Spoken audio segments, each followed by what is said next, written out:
My name is Gavin Evans, and this is my ranking of Karyn Kusama's filmography from worst to best. Am I saying her name right? It's Karyn, right? Is it Kusama? Kusama? Either way, I'm talking about the director of Jennifer's Body. And lots of people love her as a director, but I gotta be honest. I thought 80% of her movies were bad. I think she shows some real potential, and there are certain elements of her filmmaking that can be quite great, but as a whole, I think she's a very underwhelming filmmaker. But let's get into it first with her worst movie. And this movie, despite the terrible reviews, was actually disappointing to me. I was hoping I could watch this one and be like, it's good actually, but no, it was a giant slog to get through, and I'm talking about Aeon Flux. This movie is just terrible in every single way. It has non-stop exposition. The action is terrible. It's made up of so many plot elements that we've seen countless times and done plenty better. Charlize Theron isn't good. And despite the short one time, it just really dragged on for me. I got very little enjoyment from this movie. The only thing that stood out was the actual blades of grass and maybe one or two other moments. But yeah, this is one movie I'll never watch again, and that's why it's her worst movie. Her second worst movie is also probably her least known movie, and it's called Girl Fight. And I'll give this movie credit where it's due, but Michelle Rodriguez stars in it, and I think it's actually one of her better performances. But it's also a very generic and cliche movie with nothing else about it that stands out. The action sequences were really terrible, and like you kind of need that for a boxing movie. And then there's this one character who throughout the movie doesn't want to hit a girl, but in the end, his growth is that he has learned to hit a girl. And I'm just on a different wavelength. I don't think that's a good thing, and it's just not a movie that I liked at all. I'll never think about it again. Her third worst movie is Destroyer. Now, Nicole Kidman is very good in this movie, and the main reason why it's a bit higher up than the other two is because there's two great moments, both involving bank heists.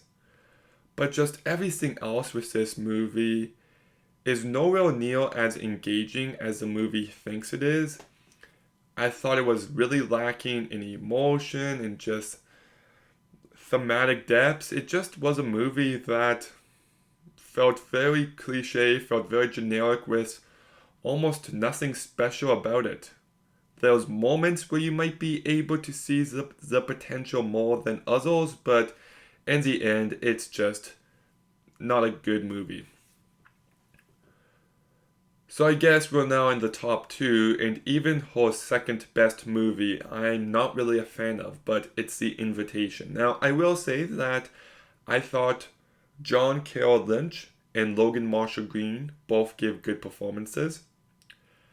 I think this movie is well shot, and I think there's enough intrigue here that if the movie delivered in its last act, I could be positive on it. But this movie just all built to a very predictable and generic ending. It turns into a slasher movie and not a good one, and even the build up I don't think was all that good because it's just the main dude being like, something is wrong here, and there's just not an ounce of depth or nuance or subtlety. There could be something here about overcoming grief, but they don't lean into that enough. So I think this movie had lots of potential, but it fails to deliver. But then we get to Karyn Kusama's best movie, and It is miles better than everything else she has directed, and it's Jennifer's Body. This movie is one I loved since day one, and I just think it's a total blast. First, you've got yourself a really strong story. It's got some great horror elements, it's got some nice comedic elements, and the merge between the two of them is just pitch perfect.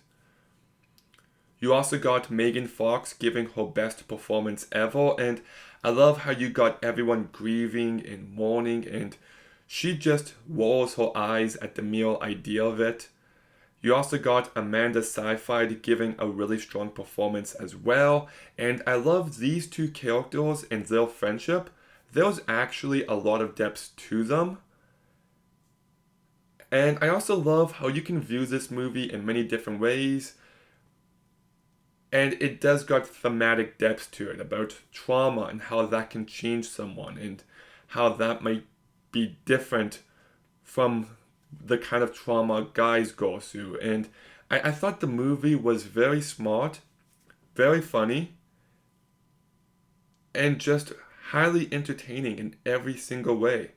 I think it's Karyn Kusama's most confidently directed movie, visually, tonally, just all around. And like this is a movie I could put on any day and just love it. I think it is such a fantastic movie, and I'm glad it's finally getting the recognition it deserves.